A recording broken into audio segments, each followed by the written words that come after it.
Ce faci? Cum ești? Bine, Ești entuziasmată să vezi ce facem cu șarcul ăsta. Da. Te coafezi de fel?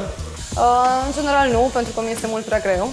Eu zic că de astăzi o să te îndrăgostești de bucle. Abia aștept. Ce așteptări ai? Aș vrea o variantă foarte easy de coafat, day by day. Ceva rapid.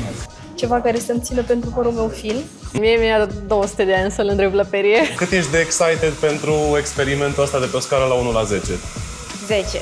10? Hai 11. 12. Așa da. Ai 10 minute să te pregătești, să te îmbraci, să-ți faci un pic părul.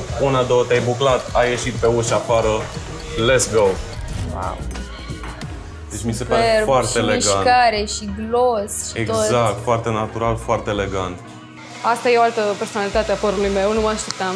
Și easy, ai văzut cât de easy a fost, ai văzut că m-am chinuit deloc. Și într-un timp foarte scurt. Și într-un timp foarte scurt. Mulțumesc, Ce notă îi dai lui Shark de la 1 la 10? Pentru că am folosit doar unul dintre ele, a 10 din 10 doar pentru acela. Sunt curioasă să le încerc și pe celelalte. Mulțumesc, îmi place tare. Foarte drăguț să ieși, să-ți fie de bine. Mulțumesc! Deci știi cum arăți? Expensive.